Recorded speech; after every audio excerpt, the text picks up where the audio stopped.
Guys, just started.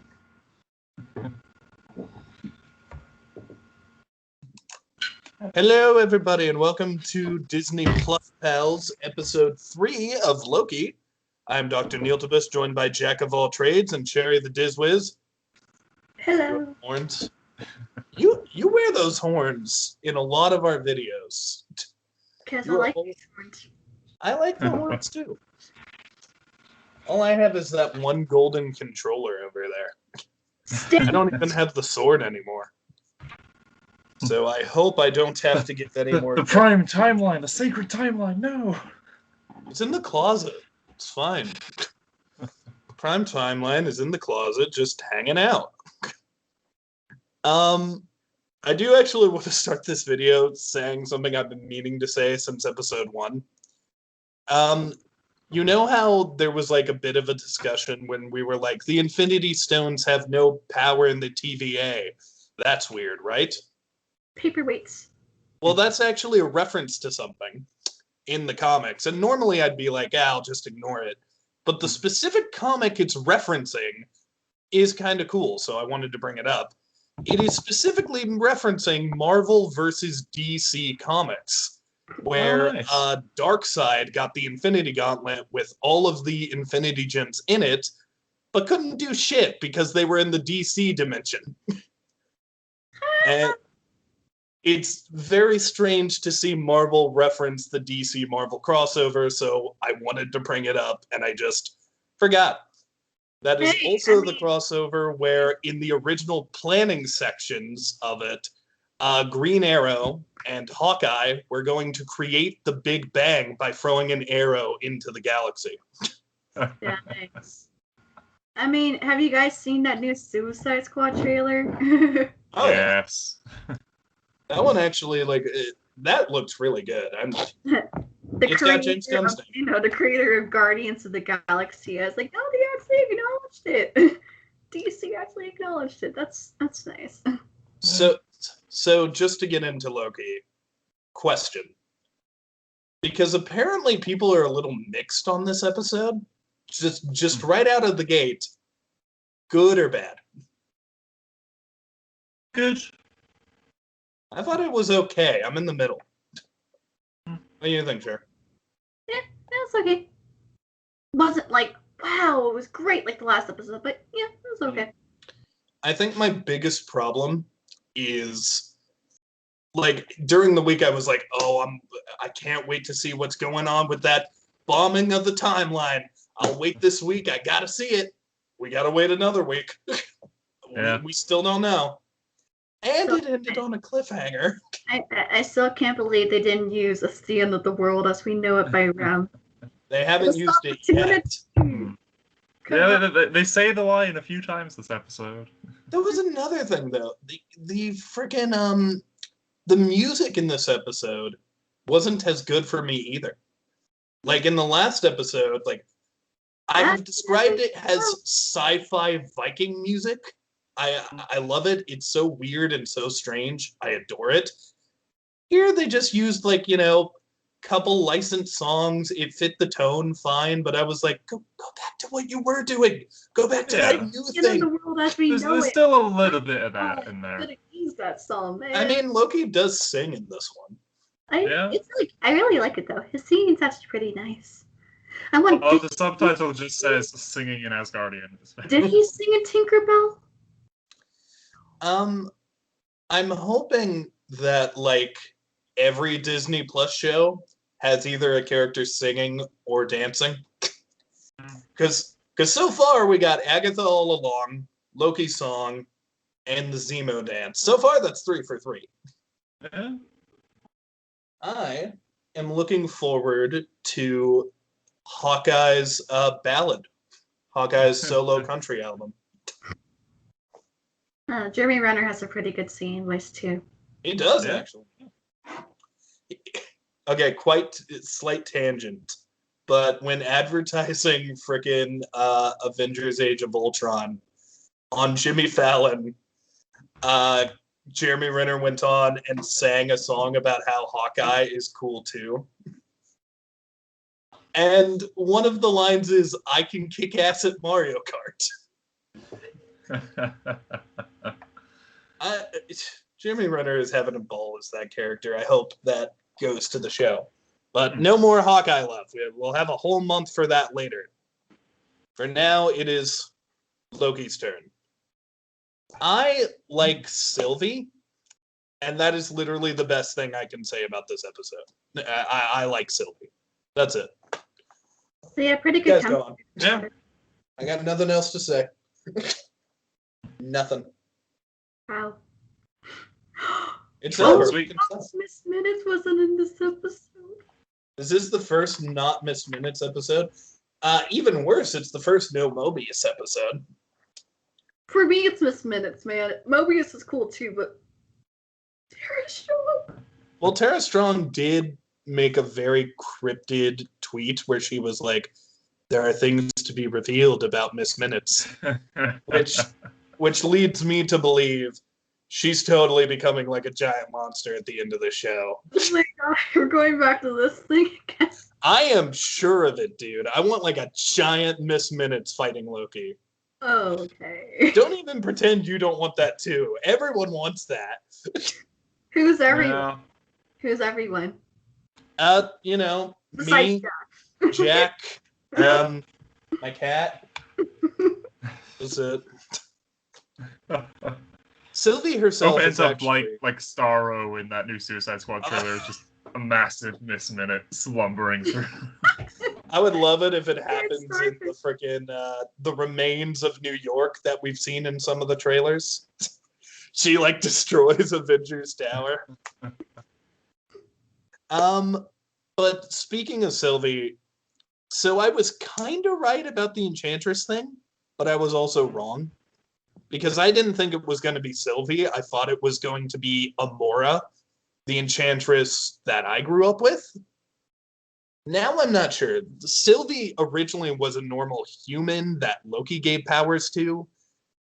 But now it seems like she was born from Asgard. So I think they're just combining Amora, Sylvie, and Lady Loki into this one character, which I don't mind. She still uses the really cool Enchantress powers. Who gives a fuck? Abori Sylvie Loki. Aborealis. I mean, I liked this episode because there were good character moments, but it just like, how do I describe it? It's like when you go to those really fancy restaurants and you get like the really good food, but it's tiny. And you're like, well, that was pretty good, but like, you know, if I went to McDonald's, I'd be full. Yeah. And in the last episode, it was like we were getting that really good food, but a lot of it. Like we had lobster for days, and now we're eating a shrimp.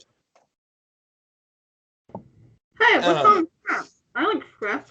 I love shrimp too, Yeah. but would you really eat just one shrimp and then no more? For my doctor, yes. I don't know, man. I don't know. I like the character. I'm very excited to see her in other stuff. I'm very excited to see her keep going. And also, we lost out on that Mobius relationship we're liking so much. Yeah. I still want Miss Minutes to come back.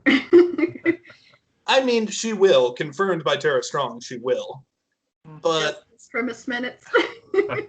And Mobius too, but justice for Miss Minutes. I don't know, man. I don't know. Jack, give us some order with your almighty notes. I didn't take note of much this episode. It was the shortest of the wasn't much series this so week. far. It was, yeah. Didn't know the opening song. I did like, as soon as Loki comes back, he's like, okay, cool. I'm getting my knives. I think that whole God, it started out so good. It started out like it was going to deliver. Like, you know, you think they're running away to other dimensions or like Sylvie's lair. But no, she went to the TVA. And in a perfect world, the whole episode should have been them attacking the TVA and like them figuring out each other as they go. But like the weirdest thing is, I don't hate this episode, and I wouldn't change it. What I honestly would probably have done is released episode 3 rather, and episode 4 together. That way, it would have been like, oh, here's this like little bit of filler, but don't worry, this is how it connects. Because on its own, I don't know if it stands well. Yeah, this was your character building, your introduction to Silvey, with a little bit some good action scenes throughout, and it was visually interesting. I did really like the first 2 episodes in the TVA had sort of orangey yellow aesthetic to it, and now that we're in an apocalypse, the world is ending. Out with the TVA is just purple. Everything, just the complete contrast with different location was very nice. There's some very nice shots in this. There's a great one of them just walking through a canyon with this planet crashing down above them. There were a lot of really cool shots throughout that. Oh yeah, they had fun with it. But no, story-wise, not much happened. So yeah, we were stranded on this moon. We are still stranded on this moon. I will say I was kind of a little bit bored with this episode too, at the point where I started playing Bejeweled on my phone because I got bored. Oh wow! I mean, that's still not as bad as the episode of WandaVision? No, there was this Star Wars thing where I fell asleep. Oh yeah. Yeah, Tartakovsky's Star Wars: The Clone Wars. I literally fell asleep during that. Oh, and yeah. I brought it up during the review. Remember last year when we did the first Captain America movie, and I couldn't remember like anything from that movie. We're bad at our jobs. The only thing I remember from the movie was that Wicket poster. Oh man, that was sad. I think that I'm trying to like, okay. I'm looking at everything in this episode, and all of it's good. All of it's good. And I'm sitting here like, okay, then why isn't the episode as good as the last episode? And I'm trying to like understand in my brain what I would change to make it better. And I think number one, I think what I would have done if I was the storyteller is I would have cut in scenes of Mobius at the TVA to explain some of what happened in the last episode. Because literally we were like applauding the last episode, like, wow, this is so great. It's like a season finale, but it's not. We're starting this on episode 3. This is incredible. And then they just drag their feet. They drag their feet so much in this episode where either A, they shouldn't have had that big like plot twist ending that they don't pay off in this episode, or B, they should have paid it off. Like, it feels like, I mean, the term is blue balling. They blue balled us. They teased us. They literally went, hey, look at this cool story beat. Here, wait a week, you'll get it. Nope, 2 weeks. 2 weeks. Fuck you, guys. We've been Smeckledorf. Although, now that I'm thinking about it, that is fitting for a show about the god of mischief. Yeah, I am looking forward to next week because of where this left off. I can only really see one way of them getting out of this situation, but we'll get to that at the end for the theory stuff. I think I know what you're going to say, and I'm with you. I see 2 ways they get out of it, but there's one way that I think got hinted at in this episode that I'm like, Loki, you sly dog, and I'll save that. Okay. But yeah, did we have any? Let's focus on Silvey for a minute because she's the highlight of this episode. She's the big new thing. How did we feel about Enchantress, Silvey, Lady Loki, whatever the fuck? How did we feel? She didn't do the evil dances. She didn't dance. She really didn't dance. I actually really liked the opening scene where it was like manipulating the time cop. I liked how she very quickly was like having chemistry with this other actress. They were clearly like, it felt like they were good friends, even though they're not. They don't know each other at all. and it was great. I honestly want to see other MCU characters have their own like manipulative thing. Like, I wonder what would Steve Rogers see if he was manipulated by the Enchantress? What would Hulk see? I'm curious about these things. I hope she keeps going. I hope she's in stuff. I know a little bit about Silvey. She was in the Young Avengers. Okay. But again, I don't know much. And this does seem to be a very different take that I'm enjoying. I like that she was more gung-ho. I like that she had 2 big-ass swords. It was great, man. I don't know, though. We didn't learn a ton about her.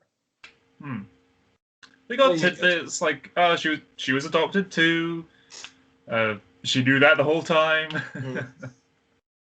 She vaguely remembers her mother. Yeah.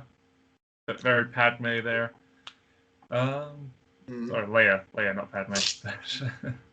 Love is hate. Love is hate. Love is hate. Love is a fake dagger, what was it? It's an imaginary dagger. Love is an imaginary dagger, yeah. I was kind like of that going bit. with that for a minute. Well, I think yourself in it, and then and it's also not real. I think they're gonna go back to that line where she's like, "That's a stupid metaphor." I think they're gonna go back to it later, where he's like, "Oh, love isn't real," when he does have some sort of a connection to these people, and instead of throwing the dagger to try and save Silvey or somebody, he's instead actively going to give someone a weapon. Like, be like, it is real, and hand her a dagger or something. I wonder what their connection is, because, like, I have this weird kind of theory, but I don't know if I'm confident in it. I'll bring it up, and I'm okay with being wrong. I think there's a chance that Loki might be her dad. I think there is a real chance that maybe she was named after Loki, like Loki Jr. Loki can be a gender-neutral name. Who cares? And I think what may have happened, if they're actually combining all of these characters, maybe it was what I was predicting, where Amora is her mom, and she did say she was also adopted, though, so I don't know. Yeah. I truly don't know, but she doesn't seem like our Loki. Like, was she raised by Odin? Does she have a Thor who was her brother? Thor isn't brought up once. No. I would have liked to talk about Thor. I like that. Well, I'm mixed on it. She's clearly not our Loki. I don't think she's quite as, like, charismatic as Tom Hiddleston. But that could also be down to, because in the opening scene she is. It's like, so when she's putting up the facade, she's manipulating someone, that's what she does. But here, she's serious, she's on a mission, she's trying to do this thing, stop trying to distract me. Yeah. She's also stealthy, which Loki never was. Loki was always like, I want to be the loudest voice in the room. I want everyone to see my power and acknowledge It's in Ragnarok when he comes in through the clouds to save Asgard. Even in that scene in Avengers where he could just leave, but instead he walks to a group of people and is like, Kneale, and then he has to fight Captain America. Loki is definitely what everyone thinks a Leo is. Yeah. I would know, because I'm also a Leo with zodiac signs, and everyone always thinks that Leos always want to be the center of attention, that we always think that we're better than everybody else. Do you? We're also very caring. Okay? I don't know. Leo starts with L and has an O in it. So does Loki. I like the way how she dresses. I like her outfit. It's really cute and cool. Yeah. And I don't know why. Towards the end. Some reason, you're probably going to think I'm crazy about this. Her robe reminds me of a Slytherin robe from Harry Potter. Yeah, I get that. The black and green, yeah. Yeah. I did like when she takes it off and you get to see that it is very reminiscent of his Avengers and classic Thor outfit. It's very nice. I like that in the back she has holders for her sword. That was such a good detail to me where I was like, fuck yeah, come on, Marvel. I'm trying to think of more like big bombshells we can talk about because it's hard to even synopsisize this episode because literally the synopsis is Loki and Silvey hang out and try to not die on a planet. That's it. Yeah. There is that one plot reveal where all of the TVA are also variants, which I think we kind of knew. I feel like we knew that.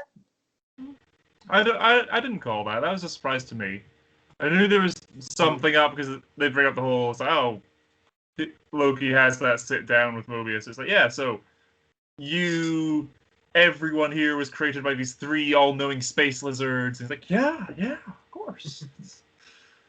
So I like that idea of them all being variants. I don't know why, and Kneale, you might not like what I'm about to say here, okay?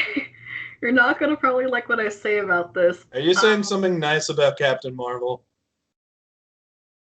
Maybe? I love that you called that just from, I'm gonna say something you're not gonna like. Positivity about Captain Marvel.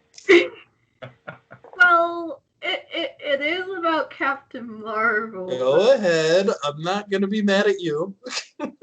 Oh, yay, you're so sweet. Yay. And everyone else that's watching, don't kill me, please. Everyone else loves it. I'm the idiot. I want to be spared. Please spare me. Almighty breadstick. Please. Say your thought. Okay. The way that they were explaining about the whole, how like everyone was like variants and stuff reminded me of like Captain Marvel and how the Kree brought her in and have her fight on their side and big plot twist reveal, whatever, and yeah. I mean, it could be interesting if the Kree are somehow involved in all this. I don't think they are, though. No, I was just saying like the way that they were explaining it reminded me of Captain Marvel. Kidnapped and lied to / brainwashed. Well, the only reason I was like, maybe the Kree are involved is because in the comics and some of the Kree in the movie are blue and the Timekeepers are blue, so I was like,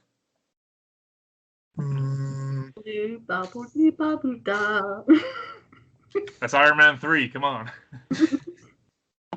I like a lot of the jokes this episode, I thought. A lot of them landed. Again, the love is hate, and Loki's like, oh, how profound. It just conjures a scroll and a quill to write it down. I like that she called him out for that. Don't be an asshole. Yeah. The old woman in the shack with a massive gun. Yeah, that's what I said. When it tried to talk, to like, like Sylvie just like, and then like Loki decides to disguise himself, and that didn't work out too. I think my favorite joke in the whole thing is just Loki saying another and breaking the wine glass. Yeah.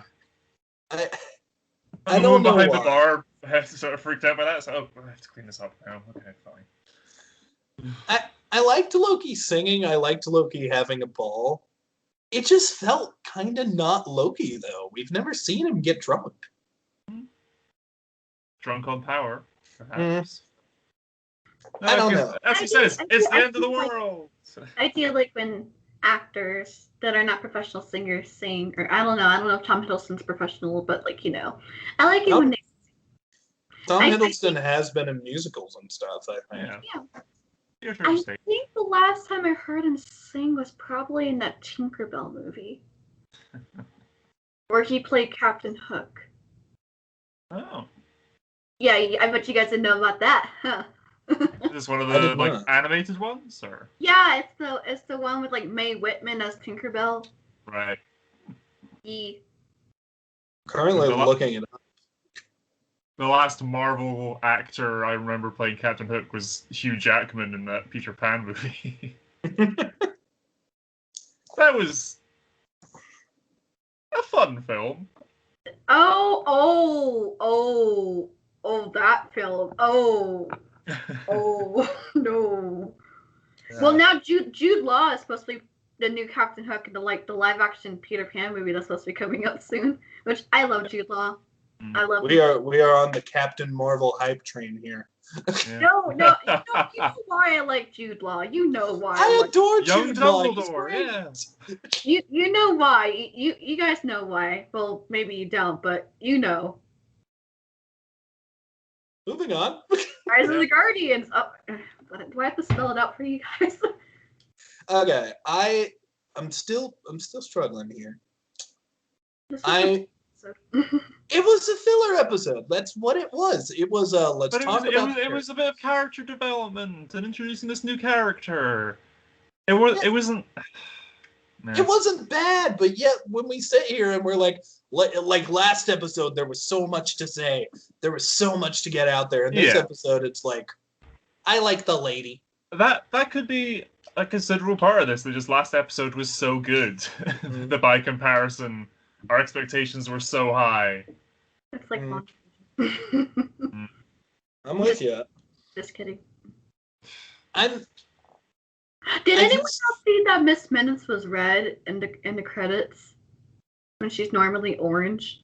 I didn't see that. She's turning into a monster. Yes, she would because I actually for once I actually paid attention to like the credits. She was red and I was like, wait, she's usually orange. Is there something I don't know about? I'm telling you, there's something going on with that thing. Miss Minutes has a secret. A dirty little secret. I think that the best way to encompass this episode is important filler. Because it was important. It was good to learn about these characters. But I think there is so much of it you could have taken out and missed nothing. And maybe they could have fixed it by adding another 10 minutes. Maybe not ending this episode on another cliffhanger. Because now there are 2 episodes in a row that both end on cliffhangers. And the first one hasn't been concluded yet, you know? And I guess you could argue the first episode also ends on the cliffhanger of, ooh, Loki's the bad guy. But yeah, I don't know. I think there were steps that could have improved this episode pacing-wise that were not taken. And they chose the jokey route over the let's get more story out there. I'm not complaining or anything. I'm just it's fine. I know, it's not a bad episode. It's just there. Yeah. In my opinion, it's just there. It's a fine episode. Yeah. Yeah, it's like that one episode of Mandalorian where you had that cool episode with frickin' Mando going and fighting the giant crate dragon. But then I'm not spoiling much, Shere. You're not gonna understand. You're fine. You're fine. Then you had the fillery episode after that, which was with the frog lady. I disagree. I loved that frog lady episode. I like the frog lady episode. It was filler. It was filler. It's like we're on our way. It starts with we're taking frog lady to a planet, and it ends with we're still taking frog lady to the planet. Yeah. It's a part of the journey. Yeah, it feels like we didn't. It feels like we took baby steps instead of walking, and that's okay. We learned some stuff. We almost destroyed a planet, but yeah. Baby steps. I mean, there is no almost. That planet's going out in the next episode. It's the end of the world, as we know it. I wish they played that, but it's okay, I guess. I'm telling you, they'll probably play it when we go back. If they're going to play it in the show at all, which don't get your hopes up. But if they're going to, it will be when we go back to the TVA, and it will be everybody's throwing papers everywhere. Everything's going wrong. We see the big computer that shows the one perfect timeline branching. You could do it at the start of next episode with everyone on this alien planet just rioting and looting. It's well, we're all dead. Make the most of it. I mean, I do think I have a theory about how they're going to get out off of that planet. Let's go into that. What do you think's going to happen there, Jack? Well, I did like the idea once they got kicked off the train. It's like, okay, we can't just escape the planet on this ship. But then they had the idea, oh, well, the whole idea was, oh, we get to the Ark, and we get off the planet with the Ark and with all these people, that'll create a branching timeline, and the TVA will show up, and we can get out of here using their stuff.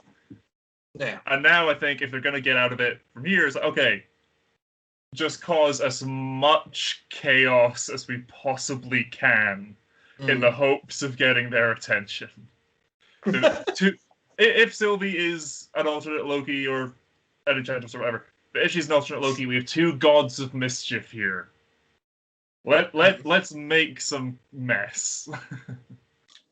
That's my guess. I think that's a good guess. I have two other ones. My second guess, the one I'm not confident in, was I think you're right. They're gonna somehow call Mobius.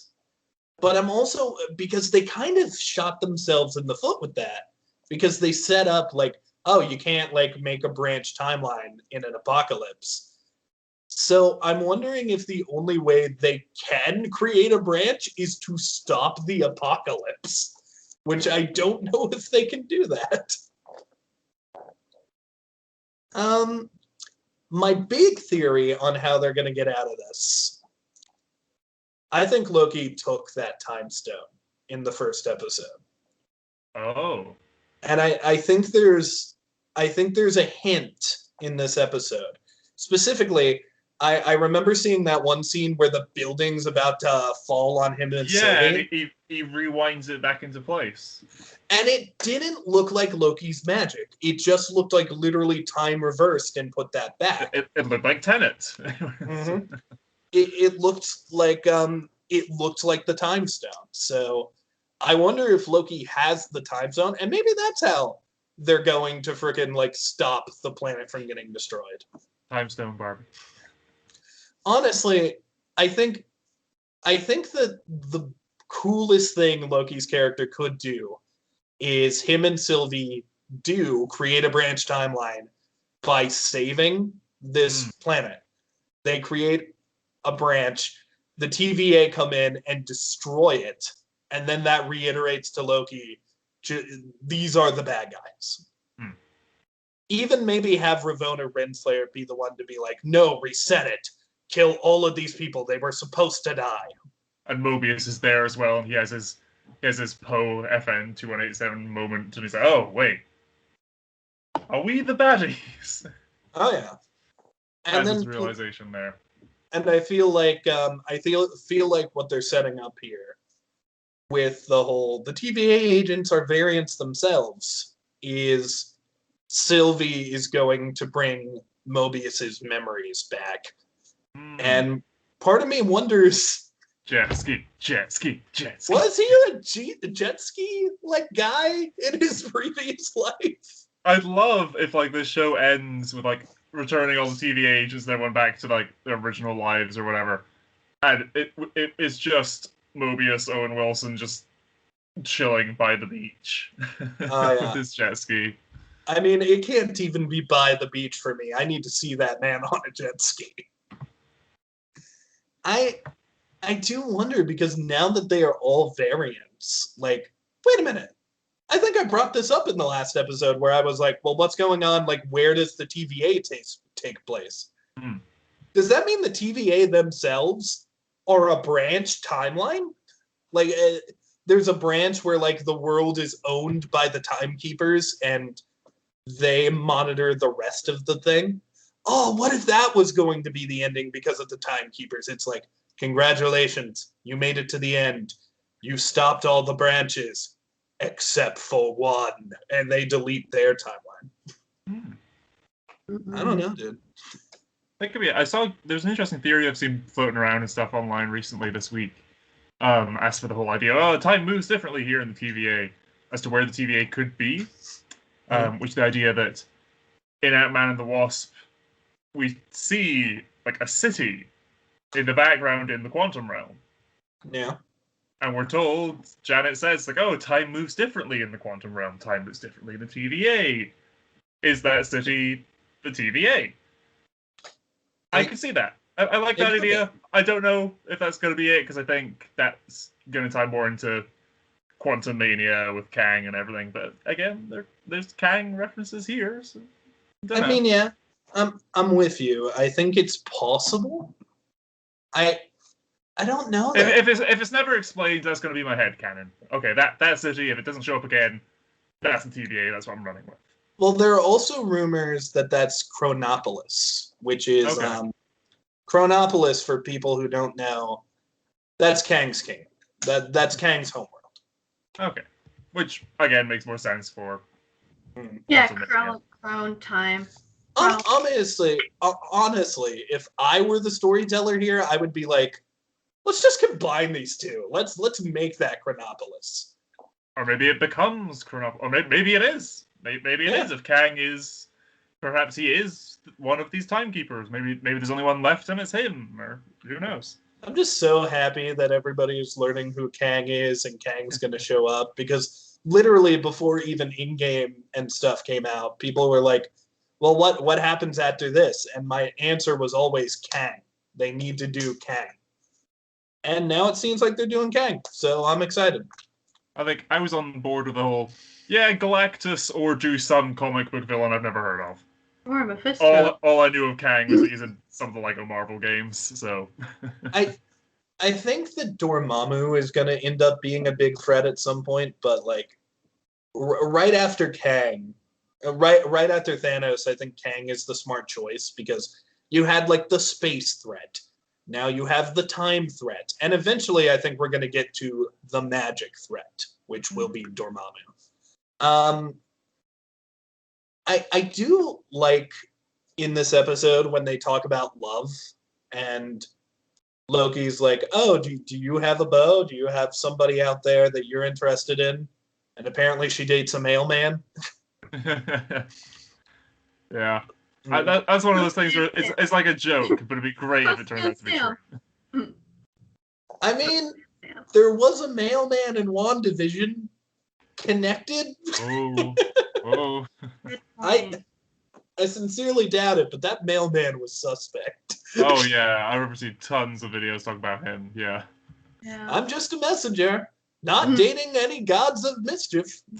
The messenger of death. I also messenger of the gods. I felt for Loki in the scene where they're talking about love, because you can just tell in Hiddleston's face, Loki has actively been hurt by love before, to the point where he's like, a dagger, love's a dagger. Like, even if his little simile doesn't make a ton of sense, it is still like he sees love as a weapon. Which I think that's the first line of his simile metaphor thing, is that, it's a weapon that you can use until it's turned against you and makes you bleed. Yeah. I also like the casual Loki is bisexual drop. Nice. They just threw that in there. They have it in the credits that he's fluid, and then it's like, oh no, he's dated guys. I mean, Tom Hiddleston's performance always felt like it kind of like, he was playing with those elements. Yeah. But I like that they're just saying it. And I mean, the internet ran with that years ago. Oh, yeah. In the comics a very long time ago, it was confirmed that Loki is gender fluid.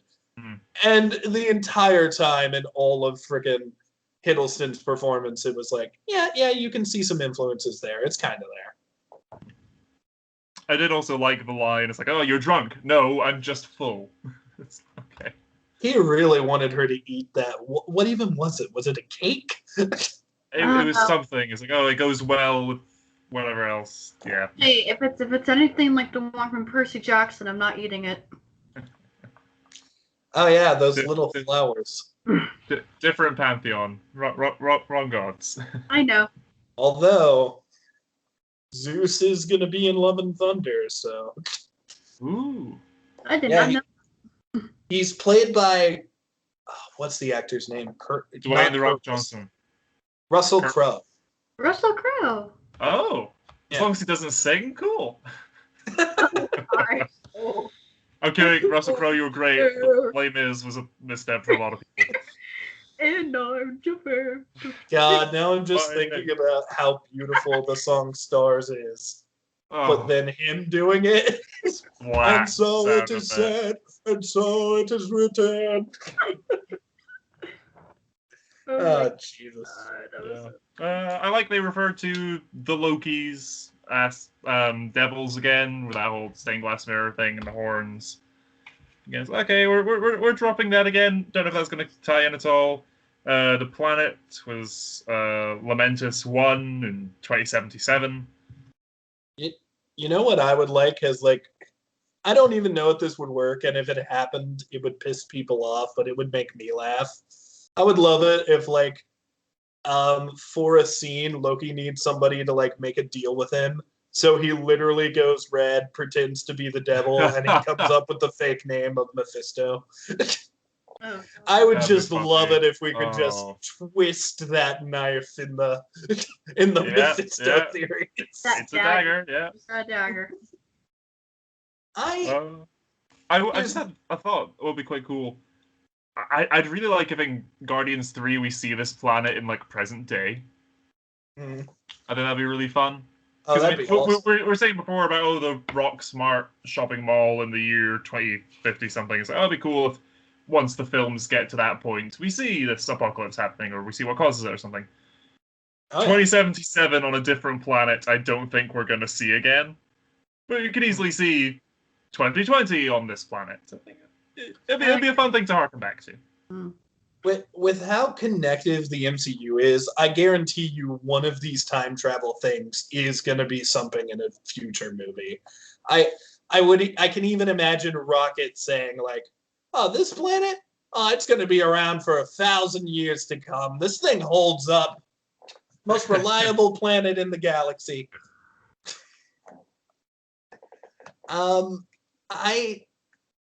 I think another thing to highlight in this episode is Tom Hiddleston's performance, because like, I think the big issue here is the first two episodes in different ways were kind of huge. The first episode was like the introduction. We see everything about the timekeepers. We see Loki come to grips with who he is. And of course the reveal of the Infinity Stones don't do shit here. Like, it was all really big. And the second episode really ran with that momentum where it was like, yeah, we're going to like tap into this time travel element no one else has touched, where yes, you can hide in apocalypses. You can like do all of this cool shit. There's a female Loki we gotta find. And of course the plot twist of she literally bombed the timeline. And what does that mean? With this episode, it was, let's learn about these characters. And like, I think the problem is we had two great episodes, and now we just had a good episode. Yeah. Which isn't a bad thing, but like, I'm frustrated at this episode because now I have to wait another goddamn week to figure out what's going on. They should have literally just had freaking Owen Wilson going, okay, this is what happened. I think we will get that. I think we will, and I'm with you, but I think we should have got it this week, and I think that's my big problem. I agree with you. It would have been good to have it, but I do think it would have been a little out of nowhere. It's like this whole episode is about them, and we just get a scene of movies. You could have done it like towards the start, I suppose. But then that would sort of take the wind out of the sails of the chaos going on. Well, that was kind of a joke. What I would have done is I would have had like a couple scenes with Mobius played out. Like maybe start with like a scene where Mobius is like, "Where's Loki?" He's talking to Ravonna, who briefly fought them. And then after that, we go and we find out where Loki is. Then we get another cut where it's like, what's going on with the timeline? And then we get one final cut where it's like, we found him. And maybe change the end of the episode to end on that? I don't know, though. I think the episode, like, you said it yourself, this episode was shorter than the rest.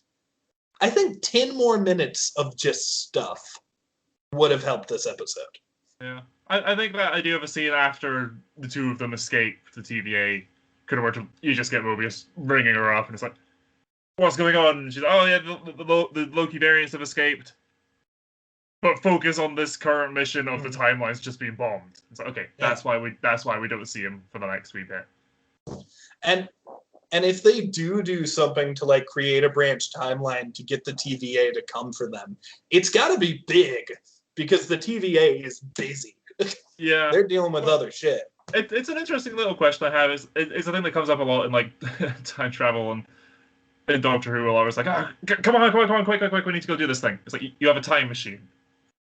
You don't need to rush. If the TVA time works differently there, but they still have to act before they hit the red line. It's a little wonky and not fully explained, but also it's weird sci-fi time magic. So yeah, I'm fine with it. Like if Loki reversing that building is just a spell he knows, and that never comes up again, that's fine by me. But I like the Infinity Stone idea. I'd love if next episode it's like, oh yeah, cool, and he just reaches into his pocket and like he took one of each or something. Oh, I would adore that if Loki actually has the Infinity Stones. Although if he had all three, it would like kill him, right? I know there are a couple Infinity Stones you can just touch. Yeah, like, the power one will kill you. The time one you can hold fine, it seems. Tesseract, questionably. The soul one you can hold fine. The mind one you seem to be able to hold fine. Yeah. Reality is good, I think. Well, the ether definitely not. Yeah, the reality stone. Ether and power are no.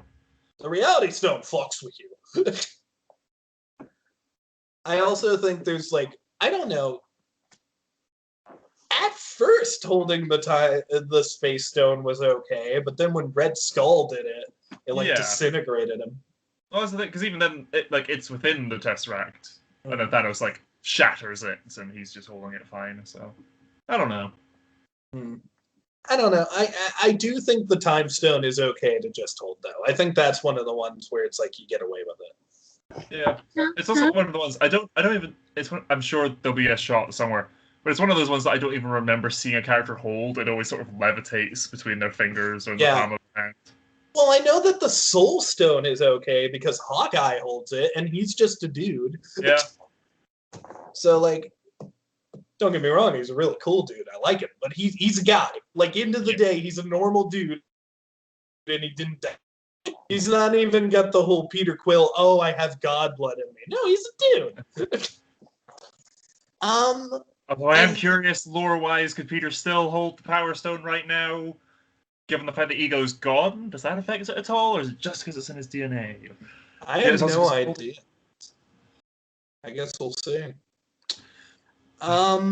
So I guess the big question is, because like we've talked about what's here, and there's not a ton here, what do we want from the next episode to get hyped again?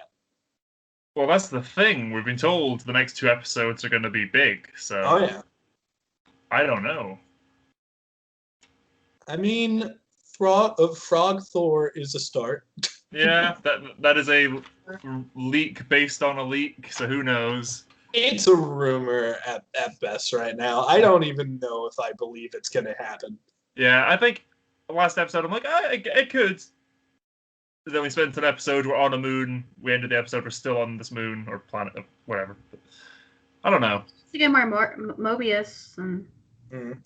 More Mobius? More Mobius. More missed minutes. Yes, definitely more missed minutes. Absolutely. I think we need to know... I think I know how the next episode's going to...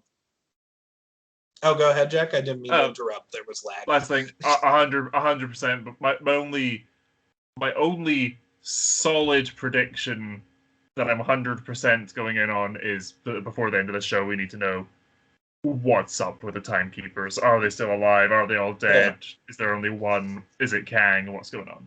Were there ever any timekeepers to begin with? Is this just a thing that Benfield's made up? Behind. I'm with you. And I'm with you for one reason.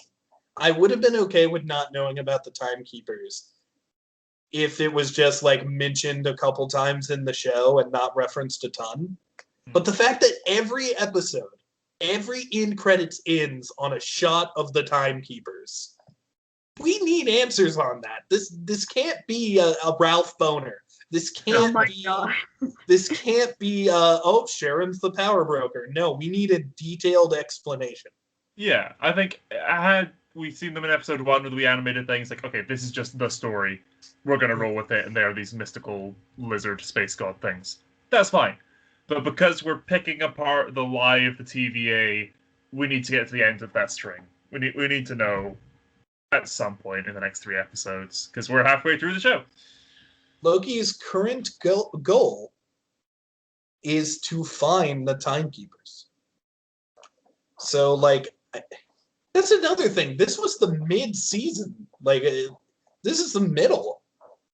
And I feel like this is still a good place for the middle because we still have questions. Like, if I didn't care about Loki at all, I just watched the show to watch the show, I would need those answers about what happened to the timeline. I still need those answers about what happened to the timeline. I'm pissed that I have to wait for them, but I get it. Yeah. Whatever. If it's worth the wait, I'm going to complain now, but I won't when we get the answers. Yeah. You're just keeping you at the edge of your seat. I just feel like I'm with you though. Going further, if how I think they're going to start the next episode is it's going to be that scene we all saw and fought Widow. It's going to be Silvey talking to Loki. They're going to have a chat while the world ends, and maybe that's when he's like, "Time Stone, let's literally fuck everything up."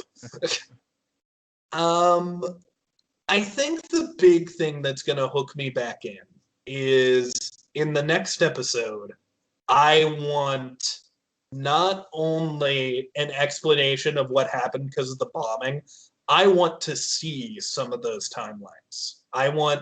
Because if you pause and look at the places she bombed, we know some of those places. She bombed nowhere, which is the Guardians of the Galaxy giant celestial head. She bombed Sakaar. She bombed a couple places that we've been to before. Crazy idea. I highly doubt it, but what if this is the setup for What If? It could be. Because we know there's going to be a Sakaar episode. We know we're getting some Guardians stuff with T'Challa. It's like, I doubt it. But just those 2 locations. The only other Sakaar thing I know is coming is in What If.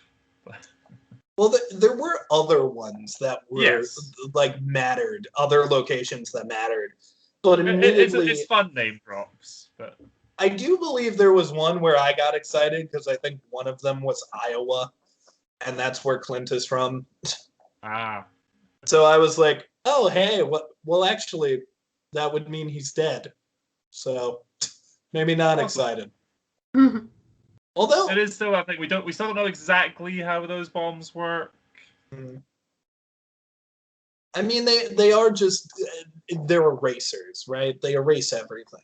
Yeah, but the whole thing is, I'm curious because I've seen people talking about they only erase things within a certain vicinity, so that the sort of ripple effects of your actions to another actions doesn't happen. So it's trimmed and sort of connects back in, and everything's fine. I don't know. I do prefer the idea that it just genocides the timeline. It's simple. It just cuts it off. You're done. But it's not been that's not been fully explained yet. Because again, you launched multiple at the main timeline. That should just destroy it. Game over. I don't know. I mean, there is also, and I think this plays into my monster theory a little bit. I think we're going to reach a point in the episode where Ravonna Renslayer is the villain. Like, I feel like we're getting there. She's Kang's girlfriend. It makes sense. She's the current highest ranking person in the TVA we know. I would argue she's probably the only one there who's not a variant. Unless she is a variant. I mean, she said she didn't care if Loki was going to get killed by Silvey. She said, "Go ahead, just do it." Well, if she is a variant, that's actually very interesting because in the comics, Ravonna Renslayer is like a princess, and she ruled. So I wonder if maybe Kang shows up and is pissed that there's a variant of like his girlfriend, or maybe he's happy because in the comics, famously, she gets sick, and Kang went back in time to try and save her. Like he ruled the galaxy, but his queen got sick, and he was like, "If I would have ruled earlier, we could have done stuff to save her." That's like his whole motivation. I don't know what's going to happen with her, but I, with all of my heart, believe she's going to be the villain, and Miss Minutes is going to be like how she fights the heroes. She makes like, a Miss Minutes mech. That would be cool. I am telling you, Miss Minutes is going to be a giant monster. I am sure of it. I was right about the Enchantress nonsense. Let me be right about this. What about you, Shere? Besides the song End of the World as We Know It, is there anything you're hoping to see in the next episode? Miss Minutes. I mean, yeah. I think, oh, and another thing, just real fast before I forget, Kevin Feige or somebody said that this was supposed to be a love story. And it feels like they kind of set up Loki's problems with love. Do we think he's going to end up with somebody at the end of this? Like, do we think that him and, like, Mobius, or maybe even him and Silvey are going to have a thing? Maybe. Maybe. Or you could have just said that as a setup for this episode, where it's like, yeah, love is dangerous, it's a weapon, you see yourself in it, and it's an illusion, it's not real. I want the timeline where Loki and Miss Minutes drive a jet ski into the sunset.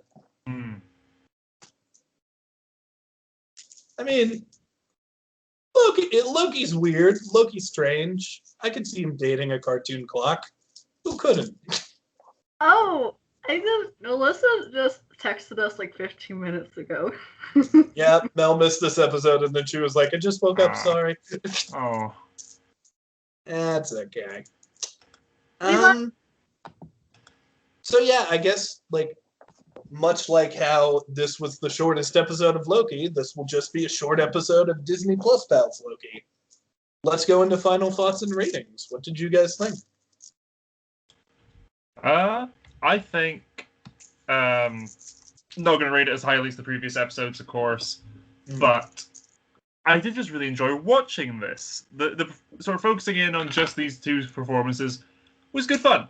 I do think I keep wanting to say Sif, but it's not Sif. That's a completely different character, Silvey. I did think I want to see her have a bit more fun. I think, but she is a woman on a mission. This is what she's trying to do.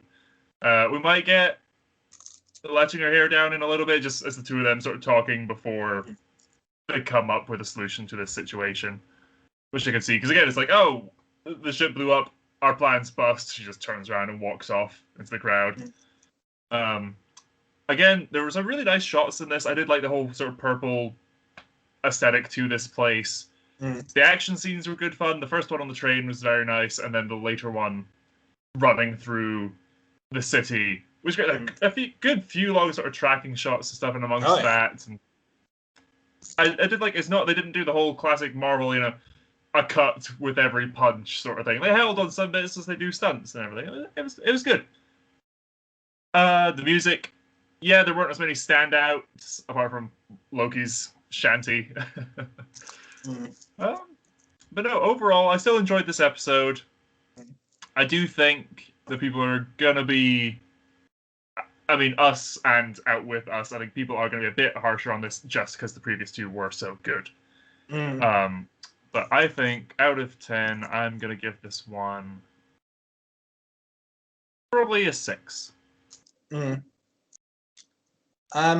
actually in the same boat as you. I think 6 is going to be my number 2. It was above average. Like, just to get into my final thoughts, though. I once said that I really love that in these shows, they're allowed to take their time. And they're allowed to, like, have those scenes. And I'm not backpedaling on that. I love that we had that scene where they just very much talked about love talked about their family. But in the other episodes, there were slow scenes too. Like, you would not get the scene where Loki is literally watching clips of the other MCU films in a movie. That would be clunky. That would be sort of a distraction from the plot. But here, it's one of the highlights of the entire show. I can't help but notice that in this episode, while I love the quiet moments, they're the best part of the episode, it just felt like it didn't go anywhere this episode. Like, they didn't push the plot forward. They went a side direction where it's like, you need to learn this stuff for later. And that's okay. And I'm glad that we know that stuff for later. But the problem with doing that is you are actively saying this episode is less important because we need to set stuff up. This is the setup episode. Yeah. And don't get me wrong, there's going to be a payoff, and it's going to be great. But that doesn't change that this is setup. And setup, as good and as cool as it is when it's paid off, is not entertaining on its own. So I think 6 is a good, solid rating. This wasn't bad. It was just, above average. It was fine. It was good. It was okay. Whereas, like, the last episode was just a 9. It was great. It was wonderful. The episode before, again, I keep watching that scene of just Loki looking at his life. That's one of my favorite MCU moments now. But in this one, I'm not like, that scene where the old lady shoots him. Classic. Like, I like every scene in this episode. But you don't love any. I don't love it. You're right. It's not really going super forward for me. So yeah, I give it a 6. What do you think? What do you think, Shere? I'm starting to get really sleepy. It's okay. We're at the end. Yeah. Yeah. I was thinking about giving it a 6 too. Oh God, 666. Yeah. I was hoping you would, because I was just looking at the scores. Last week was 999. Now it's 666. Oh my God. Mephisto. With my horns. Do you have any final thoughts to go with it, or do we just want to dedicate this episode to Satan? I mean, I got a little bored with this episode. I know what they're trying to do. It's a filler episode. It's not bad, but it wasn't great either. There were some funny moments. I like Loki singing. I think it's cute. I like Sylvie's outfit. I like her spunky personality. Still hoping for it's the end of the world. I'm still hoping for more Miss Minutes and Mobius, mostly Miss Minutes.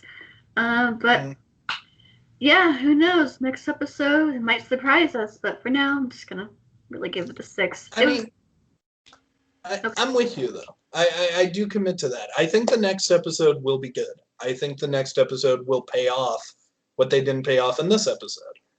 But I got to judge the episodes as they come. That's all we got right now. So 18. Well, oof. They out of 30. That's not too bad. That's still pretty good, but the fall. Yes. We went like this to like. What was it last time? Like a 27? 27 out of 30 last time to an 18. Yeah, so this episode's average is 60%. This episode would have got an 8. Or AJ, so they might have different ideas and opinions. Oh yeah, Mel and AJ will just come in with 2 10s out of 10s, and, like, get it up there. I do like just to finish, because I don't know if I brought this up. I do like that Silvey is noticeably less nonsensical than Loki. Like, she literally kicks in a door. She's more like meat-headed, which really makes me want to learn about her Thor. I think that's the major misstep. They didn't talk about what Thor was to her, or if there even was a Thor. Yeah, if she's the Enchantress, or this Young Avengers Enchantress, or if she's Loki, or the daughter of Loki, or yeah. It feels like they're still trying to make her mysterious and keep secrets, and this Which is literally fair. feels like the episode where you shouldn't do that, though. I think it's fine that you do this episode. She starts opening up to him, but it's also, granted, it's possibly talking to yourself, but it's someone you've just met, keeping your cards close to your chest, starting to open up a little, but then wakes up and sees he's wasted, and is like, this guy's an idiot. yeah. I mean, yeah. Which also makes me wonder, because there's the whole thing in Age of Ultron where Thor's like, yes, this has been brewed for how many thousand years and millennia, and this is not meant for mortal men. Oh, yeah. Because Loki's a frost giant, does he get just drunk a bit easier than Asgardians? Well, you gotta remember, this is like alien alcohol. There's no telling what's in that. True. This is like Maybe that's why he's the god of mischief. He was the one who just got drunk and messed with people. I would love it if it's like revealed one day that in all the pantheons of gods, Loki is just different people. Like Loki is also Dionysus and stuff like that. That'd be good fun. It is time for us to end the episode. Does everyone want to plug before we figure out a joke or something to end on? Sure. Go ahead, Cher. Oh. You said sure.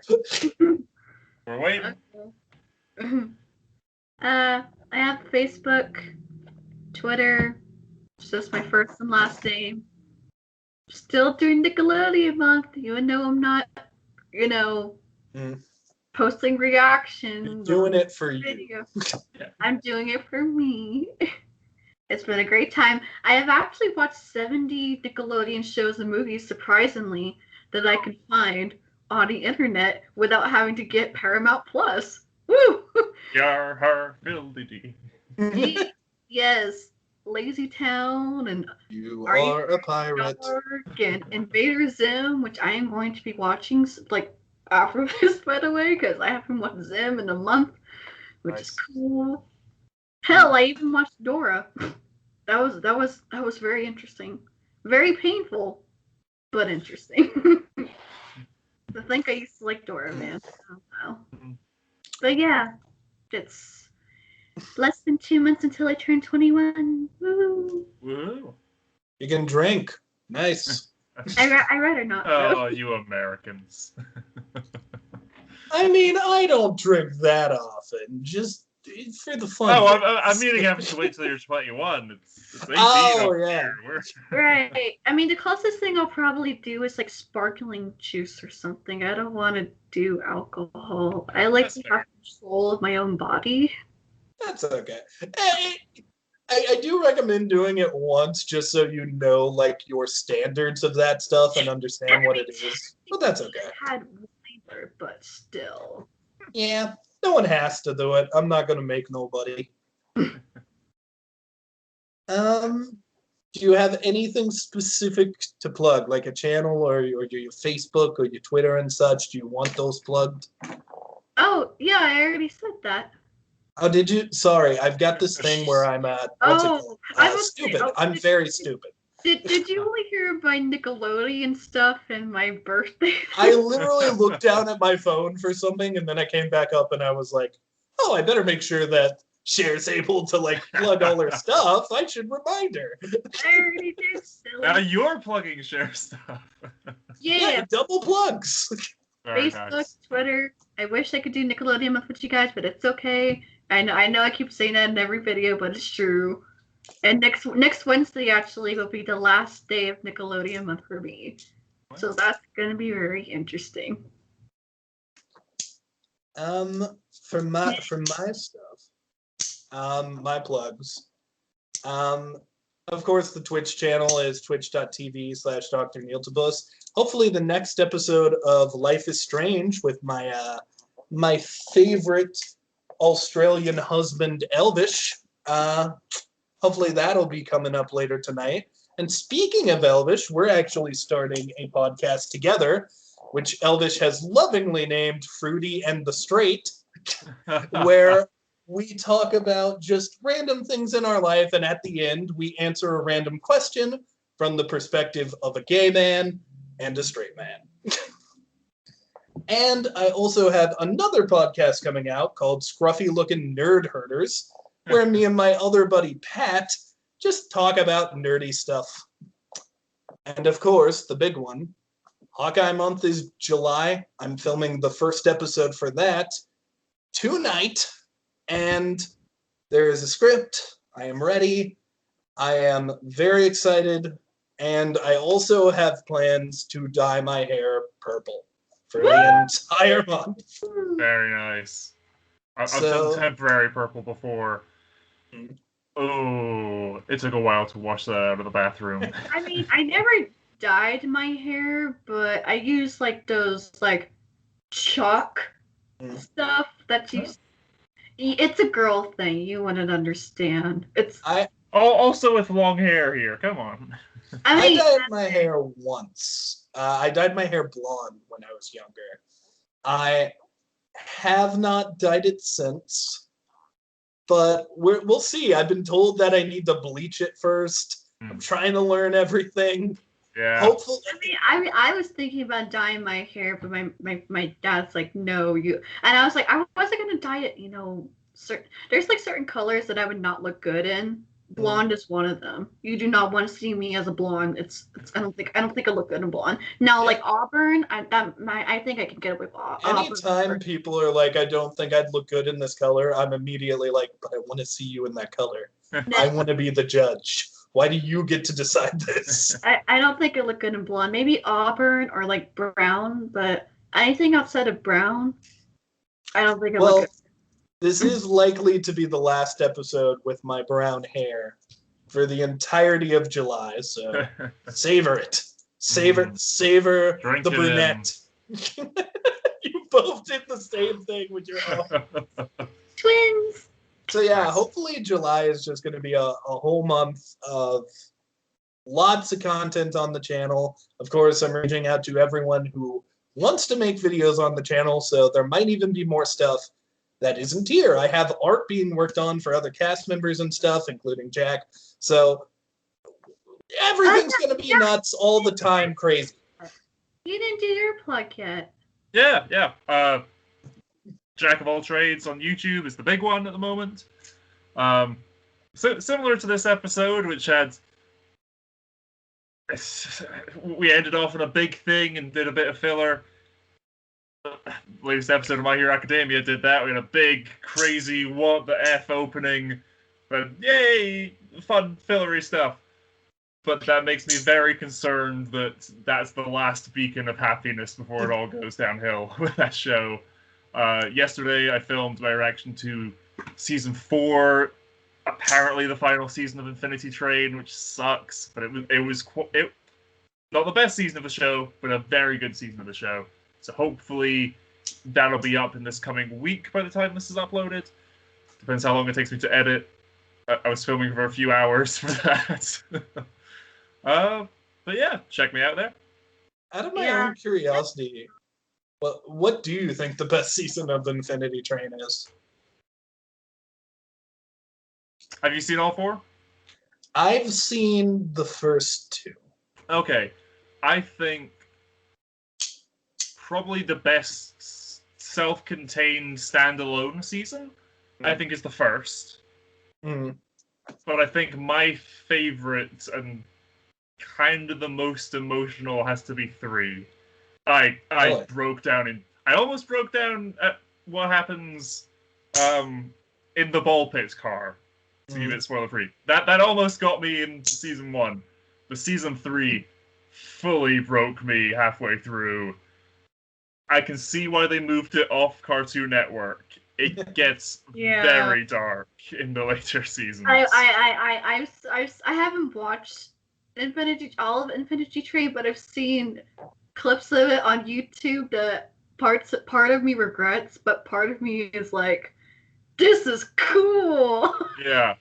Literally, there's like I think the second episode of book 4, there's a line from a character. It's like, oh yeah, well, welcome to the train. Here's the situation. You're trying to get off. If you don't, you stay here till you die. I mean, the one thing I remember, Oh! or I remember the most from like Infinity Train, and mainly it's because of my music thing, because I also really love music. Oh shoot, what's the girl's name? Tulip, right? Okay, good. Okay, Tulip. I was right. Like Jesse. Right, Tulip. Yeah. Yeah, I remember. Like I said, I've seen like bits and pieces. I just haven't watched the entirety. Again, that season 3 thing was like, oh. Yeah. Oh. If you can go into season 3 without any spoilers, do it, because it is well worth the ride. You see, now I feel like a jackass because literally when I saw season 3, I was like, this main character isn't really connected to Tulip's story. I don't know if I care. No, but like back to Tulip, the one I remember is like when she starts singing "Word Up" by Cameo.